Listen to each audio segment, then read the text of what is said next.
Olá, tudo bem? Bem-vindo ao canal do empreendedor. Sou José Raimundo e hoje eu vou começar esse nosso vídeo, gente, de uma forma diferente. Na verdade, eu vou começar do começo. Eu vou começar desde o começo, do início da saga do empreendedor.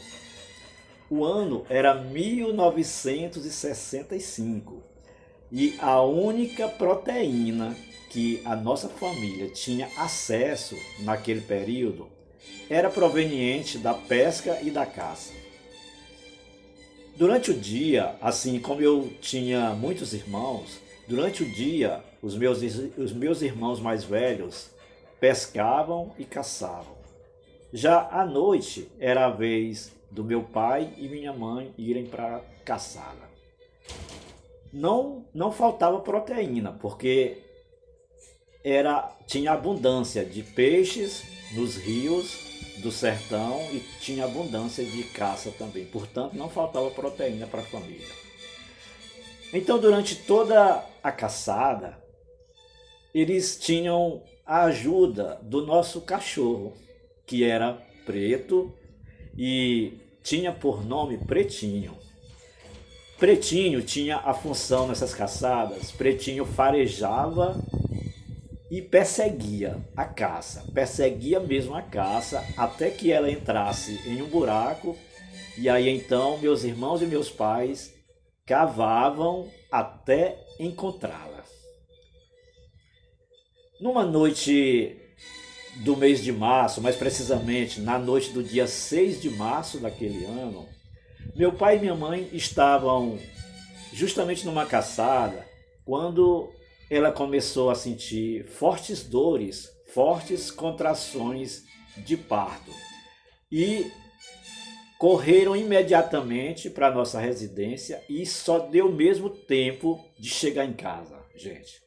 Só deu tempo de chegar em casa, meu pai correu na casa da vizinha para chamá-la. Nossa vizinha tinha o nome de Silvina, era Dona Silvina, que já veio com uma tesoura na mão e cortou o cordão umbilical da criança. Eu nasci naquela noite de março, aproximadamente às 23 horas. E eu quero dizer para vocês que logo que eu completei 3 anos de idade, eu já comecei a ir nas caçadas com meus irmãos. Era maravilhoso. Eu adorava aquela vida, mesmo aos 3 anos de idade, mas eu cheio de energia. Quando geralmente essas caçadas eram num mato fechado, mas eu era tão cheio de energia que quando o Pretinho começava a perseguir a caça e começava a correr atrás da caça, ele corria latindo e eu imediatamente saía de perto dos meus irmãos e começava a correr junto com o Pretinho. Enquanto ele estava correndo atrás da caça, eu também estava correndo com ele. Com tanta energia que eu tinha. Eu adorava aquela vida. Eu adorava e eu gostava tanto das caçadas. E essa função de eu estar sempre ao lado do Pretinho, correndo junto com ele atrás da caça, criou algo interessante. O cachorro se apegou tanto a mim que eu quero dizer para vocês que quando meus irmãos, se eles tentassem ir fazer uma caçada e não me levassem, pois o Pretinho se recusava a ir. O cachorro se apegou tanto a mim que ele só se sentia à disposição para ir caçar quando eu ia junto. Então ele se apegou tanto a mim e isso fez com que eu não perdia uma caçada, não perdia uma caçada sequer. Eu sei que o tempo foi passando, a vida era muito boa lá no sertão, a vida maravilhosa.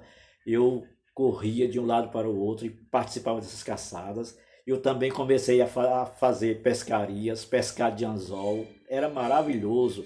Eu participava até de competições de pescaria de anzol com os outros garotos da vizinhança, que também eram da mesma idade. A gente competia para ver quem conseguia pegar mais peixes na pescaria de anzol. A vida era maravilhosa, gente. Mas aí eu quero dizer para vocês que quando eu tinha aproximadamente uns 5 anos de idade, aconteceu assim algo que, como no sítio, quem mora no sítio, como eu morava no sítio, sempre eu subia nas goiabeiras para comer goiaba, os amigos também, os coleguinhas lá da vizinhança, todos subiam com a gente. E aí eu ingenuamente, como eu via assim, eu via os micos pularem de um galho para o outro, eu achei inocentemente que eu também conseguiria pular de um galho para o outro da goiabeira. Pois eu fui fazer o salto, fui pular de um galho para o outro, como eu vi o macaco fazendo, e eu errei o pulo, gente. E levei uma queda tão grande, eu quase morri daquela queda. Eu não quebrei o pescoço, mas quebrei a clavícula. Foi uma grande dor. Eu quebrei a clavícula e fiquei durante muitos dias enfaixado. Como a gente morava no sítio, eu sofri muito porque meus pais tiveram que me levar para uma cidade mais próxima, onde tinha médico. E aí eu fiquei uma semana enfaixado, depois fiquei mais dias enfaixados. E durante todo o período que eu estava enfaixado, os meus irmãos não conseguiam levar o cachorro para a caçada, porque ele ficou do meu lado ali. Ele só ia na caçada se eu fosse junto. Mas aí eu fiquei me recuperando. Quando a clavícula ficou sarada, curou, então eu comecei novamente a ir nas caçadas com meus irmãos. Mas a alegria durou pouco tempo, porque passado alguns meses, eu acho que já tinha em torno de uns 6 anos, nós estávamos à noite ali. Geralmente as pessoas do sítio têm um costume de à noite senta todo mundo ali na sala e começa. As pessoas chamam de debulhar o milho, né? Ficava debulhando o milho e jogava os sabugos aqui do lado. Então imediatamente passou um burro, um cavalo, atrás de uma égua que estava no cio. Passou e brigando com outros cavalos, aquele barulho todo. Quando eu vi aquilo, criança com 6 anos de idade, eu saí correndo para ver, para olhar, né, na frente da casa aquela briga dos animais, disputando lá pela a égua que estava no cio. Quando eu saí para correr, imediatamente eu pisei no sabugo e escorreguei. E levei um tombo, e quero dizer para vocês que foi uma dor ainda muito maior do que quando eu quebrei a clavícula. Nessa queda, eu quebrei o meu braço esquerdo. Gente, foi dor. Eu quebrei o braço esquerdo. Como era à noite, eu não podia ir para a cidade de noite. Tinha que esperar amanhecer para poder conseguir um transporte para me levar para a cidade. Pois eu passei a noite toda chorando de dor, praticamente desmaiado de dor, com o braço esquerdo quebrado e esperando amanhecer o dia. O certo é que, ao raiar do dia, nós fomos para a cidade próxima e novamente eu fiquei enfaixado, só que agora foi enfaixado o meu braço esquerdo e eu fiquei ali esperando recuperar e novamente o cachorro não saía para caçar com meus irmãos porque ele só ia se eu fosse. E nisso foi passando o tempo, foi passando, eu fui chegando aos 7 anos, 8 anos e me recuperei e continuei caçando com meus irmãos. E a partir dos 11 anos foi que eu comecei a estudar. Quando eu tinha 11 anos de idade, exatamente no ano de 1976, foi o meu primeiro dia de aula e foi maravilhoso, já com 11 anos. E eu quero dizer para vocês que ao chegar na escola, no meu primeiro dia de aula, eu já tinha outros irmãos meus que já estudavam, alguns irmãos próximos de mim, irmãs, já estudavam. Mas eu cheguei no colégio, gente, a aula começava exatamente às 7h30 da manhã. Quando chegou lá às 7h30, a minha professora pegou na minha mão para me ensinar a fazer as primeiras letras do alfabeto. Eu quero dizer para vocês que ela passou ali em torno de uns 10 minutos tentando, segurando na minha mão e me ajudando a fazer as letras do alfabeto. Gente, quando ela soltou minha mão, ia dar 8 horas da manhã. Pois eu fiquei das 8 da manhã até a hora do intervalo, que era a hora da merenda, treinando o alfabeto sem parar. E quando eu fui para a merenda, para o recreio, que a gente chamava recreio, eu já sabia fazer todas as letras do alfabeto.